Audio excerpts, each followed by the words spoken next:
All right, welcome back. So today we're going to take our little health system that we built last time and we're going to make it so that it actually reflects on the UI. And if you run out of health, bam, game over. All right, so let's get started.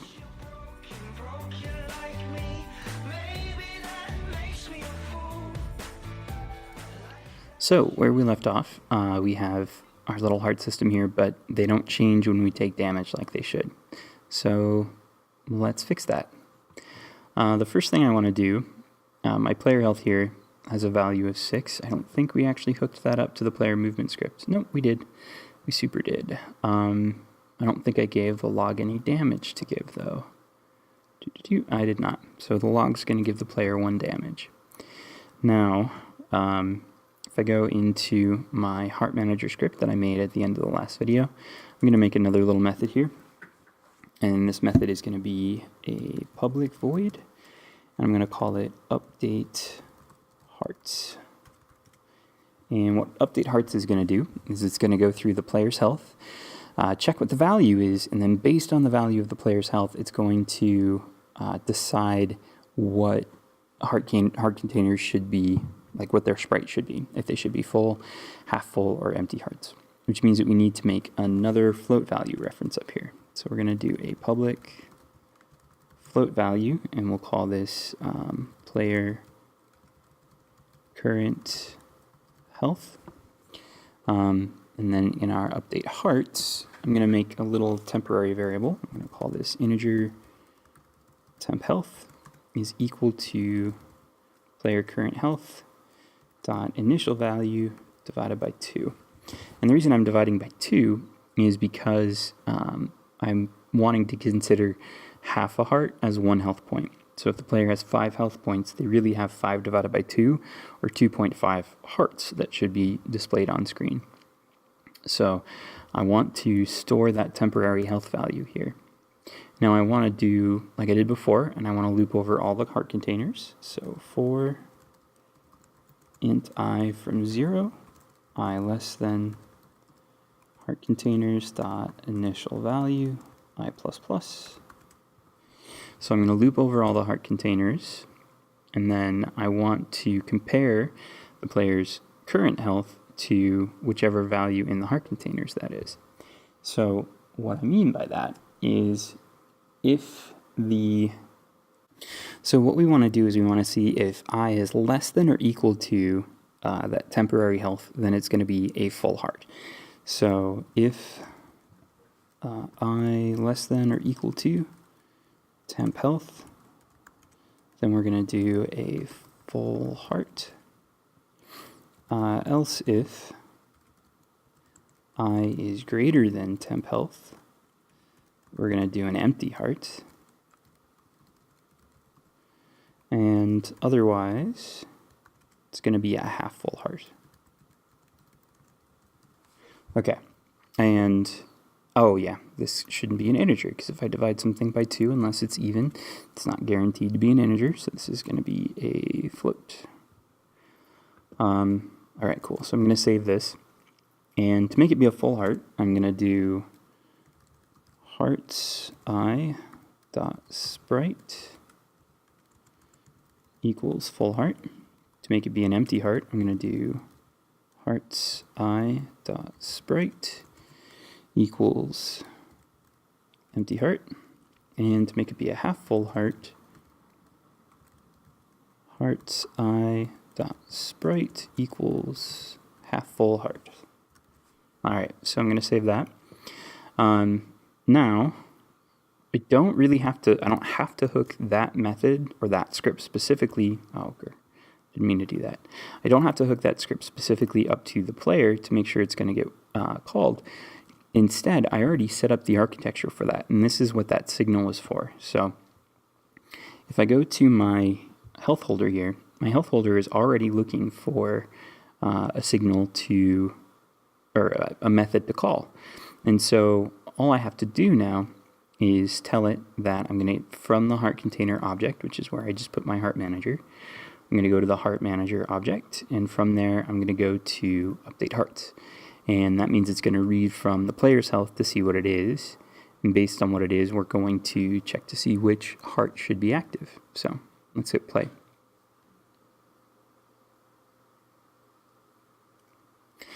All right, so if I go up to my enemy here, oh, wow, okay, null reference exception. Heart manager, update hearts, line 31. Oh, did I not? Good Lord, I didn't hook anything up that I was supposed to. So, well, no, I hooked some stuff up, not everything. It needed to know what the player health was. So let's try that again. Let's hit play. And let's go run into the enemy. Oh, okay. Well, it's almost working. We're not getting the half full heart sprite that we want. And we're stuck in this, like, infinite thing. That's weird. What's up with that? Okay, I'm gonna go see what I did wrong here. Okay, here we go. I did a couple of things wrong. So first of all, in my heart manager script, I need to check to see if I is less than or equal to not temp health, but temp health minus 1. Because let's say that we should have 1.5 hearts active. That would be a health of 3. 3 divided by 2 is 1.5. 0 and 1 would both be considered to be less than or equal to that. So I have to take 1 away because of that weird indexing that happens, that I starts at 0. I could just have I start at 1 and then not worry about this. And then this should be if I is greater than or equal to temp health. And then really, really quickly here, I'm going to go to my player movement script. And I'm going to make a very, very quick precursor to a player death. So in my player movement script, in my knock method, after I check to see if the current health initial value is greater than 0, after that I'm going to say else, so meaning if it's equal to or less than 0, I'm going to do just something super simple. This dot game object dot set active false. I'm just going to turn the player off. Now we could send out another signal for game over, which could do a whole bunch of things, but for now we're just going to do that. So I'm going to save my scripts. I'm going to go back into Unity, and then I'm going to address an issue that I'm sure some of you have already found with the scriptable object way of doing stuff. So since scriptable objects aren't part of the scene, they don't get reset when you change the scene, which is actually really good for a lot of people, because you'll make changes in the scene and then not realize you're in play mode, and then your changes don't hold. That's not true for scriptable objects, but it's also not true for scriptable objects. So if I hit play here, right now my player health is at 6, which is 3 full hearts. So I'm going to go up. 5, 4, 3, 2, 1, 0. Player's gone. Cool. So I didn't make that last heart go down. You can do that just by changing where this executes. So current health minus equals damage. You can still raise the signal. So like instead of raising the signal in there, if we raise the signal here, we'll get to see that 0 heart stage.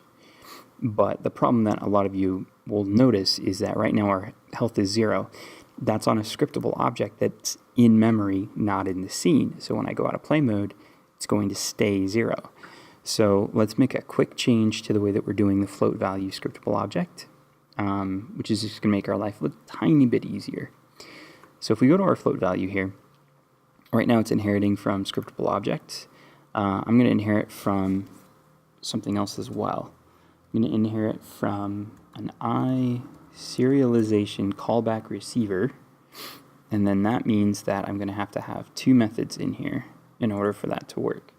The first method is public void on, is it on before? On before deserialize, and the other is public void on after deserialize. I thought that should be enough. Implement member, serialization callback receiver. Dot on before serialize. Did I? Oh, it's on before serialize, not deserialize. And on after deserialize. That's right. I just had them wrong. Okay, cool. So what this means is serialization is when you load or unload objects from memory. And so when we load up the game for the first time, think of it like start, but it's not just for the scene, it's for the whole program. When you deserialize all of your objects from memory, meaning start the game, and then on before deserialize, or on after deserialize is after you unload everything from the game. So what I want to do is I want to create another little separate value that I'm going to call public float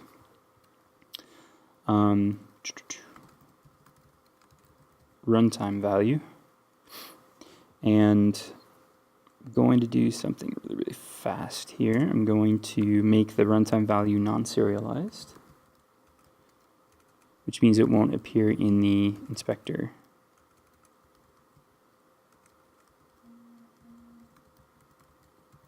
Is it non-dash serialized?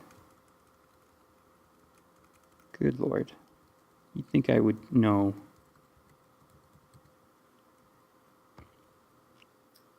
Can I not do...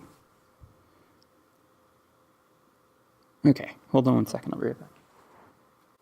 Okay, non-serialized must be, I don't know, I must be missing something, but the other way that we can do this is just have it hide in an inspector, so that way we're not changing the runtime value in the inspector, we're only changing the initial value, and then when we're taking it away from the player, so in the player movement script, when we're taking away from their health, we're going to take away from that runtime value instead of the initial value. And in our heart manager, we're also going to be checking the runtime value. So that's because we're like essentially caching the value of the health into a little container, and then when we deserialize, we're going to say that the runtime value is equal to the initial value. Good Lord. Runtime value equals initial value. There we go. So that should allow us to reset this to 6 every time that we stop playing the game. So we'll let that compile here for a second, and then we'll try this out. Now, there's a whole bunch more you can do to your game over. I mean, you could add, text and sounds, screen shake, 2, 1, 0. Oh, all right, well, what did I forget to do? Oh, current health dot initial value, runtime value. There we go. Good Lord. I feel like I've been doing really sloppy work on this one. So feel free to let me know in the comments if you think my work is sloppy. Personally, I think that there's value in listening to me try something and make a mistake, and then try it again and make a mistake, and then try it again and make a mistake. Okay, cool, there we go. Our little health system's working. We don't have any health power-ups or anything yet, but that's fine. So, yeah, we got a health system. Next time we're going to start building out my little world here. Right now I've had this teeny tiny little scene that I haven't really built too much on, but we're going to talk more about camera boundaries and building out the world so that it's actually something. So that's what's happening next. Thank you so much for watching. Let me know in the comments down below if you hate it when I'm a little more sloppy with my presentations, or if you're okay with it, or if you don't care either way. You can follow me on Twitter to find out when I post new videos. You can join my Discord. I've been chatting there pretty recently, but this last week has been really, really busy for me, so I haven't. It's also why these videos are later than they were supposed to be, but they're out now, so yeah. Yeah, I hope everybody out there has themselves a wonderful day.